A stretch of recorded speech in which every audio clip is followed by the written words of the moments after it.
السلام علیکم دوستو، میں آپ کی خدمت میں حاضر محمد ستار باقر اپنے YouTube channel astrology with M S Baqir پہ۔ دوستو، آج کا جو ویڈیو کا موضوع ہے وہ برج جدی کے لیے جون 2019 کیسا رہے گا۔ تو دوستو، ویڈیو کو آگے بڑھانے سے پہلے میں تمام دوستوں سے گزارش کروں گا کہ جن دوستوں نے ابھی تک بھی میرا YouTube channel astrology with M S Baqir کو سبسکرائب نہیں کیا تو وہ سبسکرائب کر لیں۔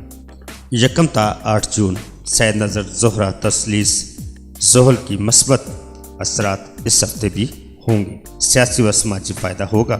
اس ماہ منگنی یا نکاح ہونے کا بھی امکان ہے۔ تعلیم کی طرف سے آپ فائدہ اٹھا سکتے ہیں۔ اپنی قابلیت کو مد نظر رکھیں اور قدم بہ قدم آگے بڑھتے جائیں۔ بس سلسلہ عشق و محبت آپ کو کامیابی مل سکتی ہے۔ اس ہفتے نہ کسی کو قرض دیں اور نہ کسی سے قرض لیں۔ اس ہفتے بھی آپ کے ملے جلے حالات رہیں گے۔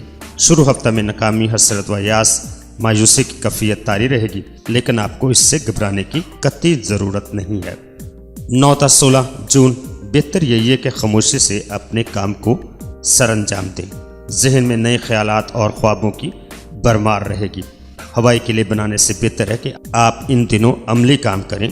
قانونی نوعیت کے کام کرنے کے لیے یہ ہفتہ بہترین ہے۔ اگر آپ غیر شادی شدہ ہیں تو منگنی کا امکان زیادہ ہے یا اپنے محبوب سے اظہار محبت کر سکتے ہیں۔ طبیعت میں بہادری اور ہمت پیدا کریں۔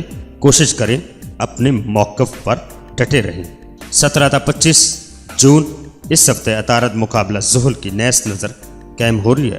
اس نظر کی وجہ سے آپ اس ہفتے کے دوران مالی حالات میں اتراؤ چڑھاؤ رہے گا۔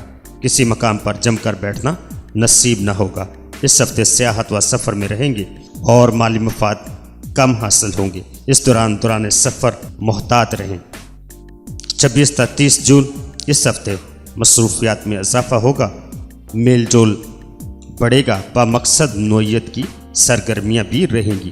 ایسے لوگ جن کا آپ سے قریبی تعلق ہے بہت زیادہ فائدہ پہنچا سکتے ہیں۔ گرما گرم بحث اور تکرار سے اجتناب کریں۔ یہ ایام آپ کے حق میں بہتر نہ جائیں گے۔ کاروبار میں ترقی ہوگی۔ یکے بعد دیگر دل میں یہ خیال آتا رہے گا کہ کچھ ہونے والا ہے۔ ہمیشہ مصروف رہیں۔ اکیلے رہنے میں آپ ہی کا نقصان ہے۔ تو دوستو، اپنا بہت سارا خیال رکھیے گا اور اپنے پیاروں کا بھی خیال رکھیے گا اور مجھے اپنی دعاؤں میں یاد رکھیے گا۔ اللہ حافظ، فی امان اللہ۔